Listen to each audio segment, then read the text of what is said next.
मुसलमान डरे हुए हैं क्या जदयू के साथ? क्यों नहीं जोड़ रहे आपको?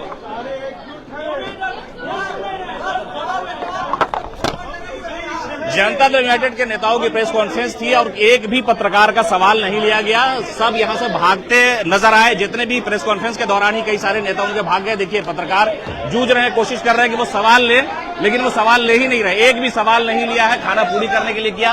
जब सवाल ये किया गया कि आप चाहते थे कि 2 हिंदू मेंबर रहे, नीतीश कुमार चाहते थे, इस सवाल का जवाब नहीं देगा। पत्रकार में खलबली है।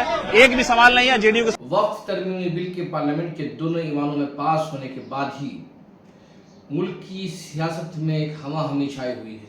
बिलखुसूस नीतीश कुमार, चिराग पासवान और जयंत चौधरी जैसी सेकुलर जो लोग हैं, जो अपने आप को सेकुलर कहते हैं, उसके बावजूद ही बीजेपी के साथ खड़े हैं। हालांकि मेरा ये मानना है कि जो लोग बीजेपी के साथ खड़े हैं उन्हें किसी तरह से सेकुलर लीडर होने का टेक नहीं देना चाहिए। इसलिए नहीं देना चाहिए कि जो लोग बीजेपी के साथ खड़े हैं और बीजेपी के लीडरों के जो बयानात हैं, जो उनके नजरियात हैं, उसके बावजूद वो बीजेपी के साथ खड़े हैं, तो उसका मतलब है कि वो सेकुलर नहीं है। लेकिन उसके बावजूद हम लोग ये समझते हैं कि वो हमारे बहुत सारे मामलात में उनके वो आइडियाज़ और उनके जो नज़रिया है वो बीजेपी की तरह नहीं है। इसलिए हमें उनसे उम्मीद भी होती है।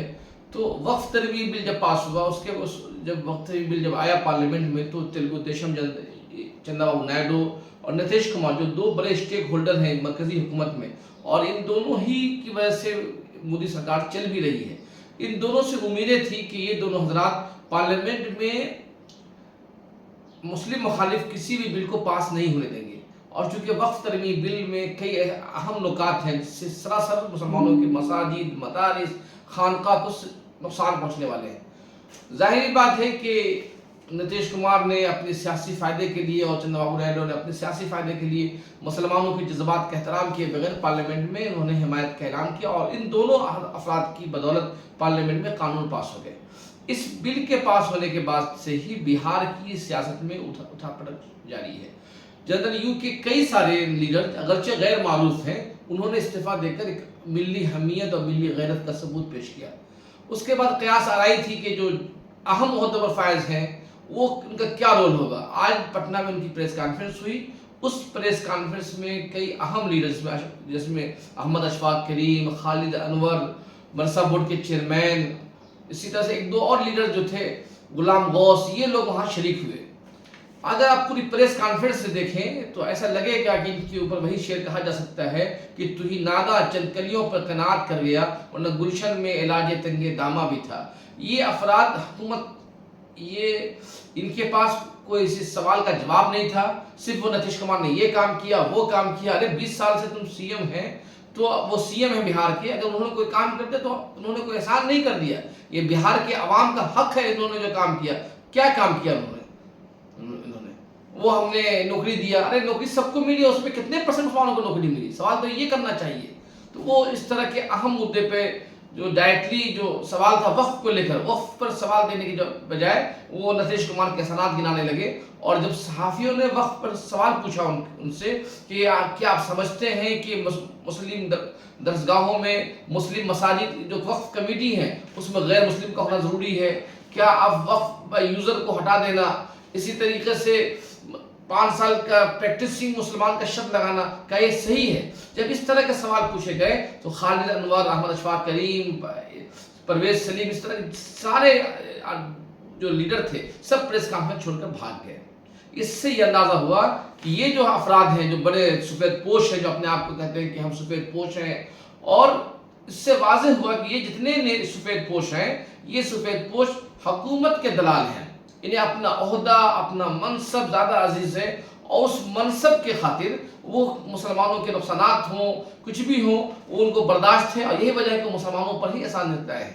और ये सवाल हमने गुज़िश्ता वीडियो में ही पूछा था कि सवाल इन लीडरों का नहीं है, सवाल आपका है कि क्या मुस्लिम कौम इस तरह के लीडरों के साथ दोबारा खड़ी होगी? क्या हम माफ कर देंगे?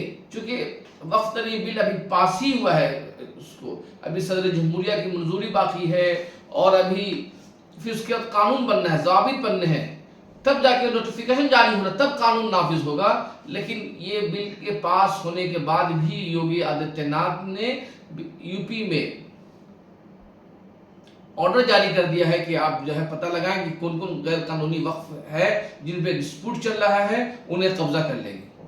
तो इससे मंशा साफ जाहिर हुआ। अब साफ जाहिर हो चुका है कि इस वक्फ तरमीम बिल का मंशा क्या था, और इस मुल्क के मुसलमानों की अक्सरियत और सेकुलर तबका ही जान रहे, पार्लियामेंट की जो अपोजिशन लीडरों की तकरीर है उससे वाज़ेह हो गया है कि ये बिल का न कोई मकसद सिर्फ एक है, मुसलमानों के हुकूक को छीनना, मुसलमानों की दरसगाहों पर, मुसलमानों के मसाजिद पर, मुसलमानों की खानकाहों पर हमला करना मकसद है। इसके अलावा बीजेपी का कोई दूसरा तीसरा मकसद नहीं है। हमने पार्लियामेंट की कई तकारीर को आपने इंसाफ न्यूज़ के सामने लाया है। तो अब इनकी प्रेस कॉन्फ्रेंस देखिए कि किस तरह से ये लोग बेशर्मी का मुजाहरा कर रहे हैं।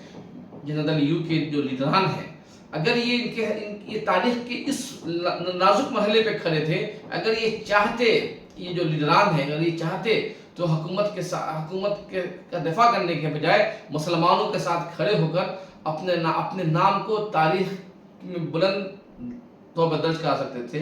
लेकिन कहते हैं कि जो लोग वक्ती मफादात के शिकार होते हैं, ज़ाती मफादात के शिकार होते हैं, उनकी निगाहें मुस्तकबिल की तरफ देखने से कासिर होती है। ये जो लीडरान हैं इनको पहचान लीजिए, ये आपके साथ कभी भी नहीं थे, न कल थे न आज थे, इसी हुकूमत के गुलाम थे और आइंदा भी रहेंगे। आप देख रहे थे इंसाफ न्यूज़ ऑनलाइन। अगर आपको हमारा ये प्रोग्राम पसंद आता है इंसाफ न्यूज़ ऑनलाइन का, तो आप हमें ज़रूर शेयर भी करें और ज़्यादा लोगों तक पहुँचाएँ। और आपसे मेरी दरख्वास्त है कि इंसाफ न्यूज़ ऑनलाइन की वेबसाइट्स को, जो उर्दू और हिंदी दोनों में है, www.insafnewsonline उर्दू के लिए और www.insafnewsonlinehindi.com हिंदी के लिए, आप उस पर विजिट कर सकते हैं, आप हमारी खबरों को पढ़ सकते हैं। बहुत बहुत शुक्रिया।